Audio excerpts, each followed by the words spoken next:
شروع اللہ کا نام لے کر جو بڑا مہربان نہایت رحم والا ہے۔ طاسیم میم، یہ کتاب روشن کی آیتیں ہیں۔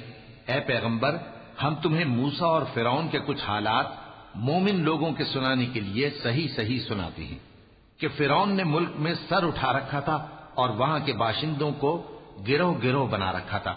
ان میں سے ایک گروہ کو یہاں تک کمزور کر دیا تھا کہ ان کے بیٹوں کو ذبح کر ڈالتا اور ان کی لڑکیوں کو زندہ رہنے دیتا۔ بے شک وہ مفسدوں میں تھا۔ اور ہم چاہتے تھے کہ جو لوگ ملک میں کمزور کر دیے گئے ہیں ان پر احسان کریں اور ان کو پیشوا بنائیں اور انہیں ملک کا وارث بنائیں اور ملک میں ان کو قدرت دیں اور فرعون اور حامان اور ان کے لشکر کو وہ چیز دکھا دیں جس سے وہ ڈرتے تھے۔ اور ہم نے موسیٰ کی ماں کی طرف وحی بھیجی کہ اس کو دودھ پلاؤ، پھر جب تم کو اس کے بارے میں کچھ خوف پیدا ہو تو اسے دریا میں ڈال دینا، اور نہ تو خوف کرنا اور نہ رنج کرنا، ہم اس کو تمہارے پاس واپس پہنچا دیں گے اور بعد میں اسے پیغمبر بنا دیں گے۔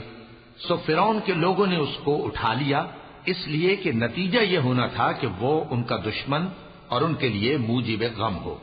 بے شک فرعون اور حامان اور ان کے لشکر غلطی پر تھے۔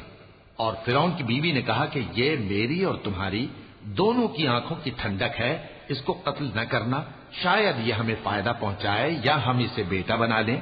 اور وہ انجام سے بے خبر تھے۔ اور موسیٰ کی ماں کا دل بے قرار ہو گیا۔ اگر ہم ان کے دل کو مضبوط نہ کر دیتے تو قریب تھا کہ وہ اس غم کو ظاہر کر دیتی۔ ہم چاہتے تھے کہ وہ مومنوں میں رہیں۔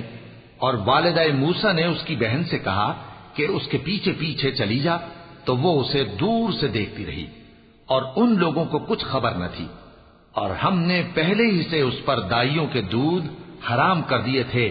تو موسیٰ کی بہن نے کہا کہ میں تمہیں ایسے گھر والے بتاؤں کہ تمہارے لیے اس بچے کو پالیں اور اس کی خیر خواہی سے پرورش کریں۔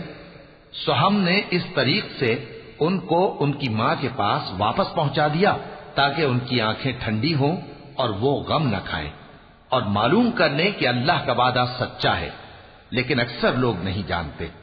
اور جب موسیٰ جوانی کو پہنچے اور بھرپور جوان ہو گئے تو ہم نے ان کو حکمت اور علم عنایت کیا، اور ہم نیکوکاروں کو ایسا ہی بدلہ دیا کرتے ہیں۔ اور وہ ایسے وقت شہر میں داخل ہوئے کہ وہاں کے باشندے بے خبر ہو رہے تھے، تو دیکھا کہ وہاں دو شخص لڑ رہے تھے، ایک تو موسیٰ کی قوم کا ہے اور دوسرا ان کے دشمنوں میں سے۔ تو جو شخص ان کی قوم میں سے تھا اس نے دوسرے شخص کے مقابلے میں جو موسیٰ کے دشمنوں میں سے تھا مدد طلب کی، تو موسیٰ نے اس کو مکہ مارا اور اس کا کام تمام کر دیا۔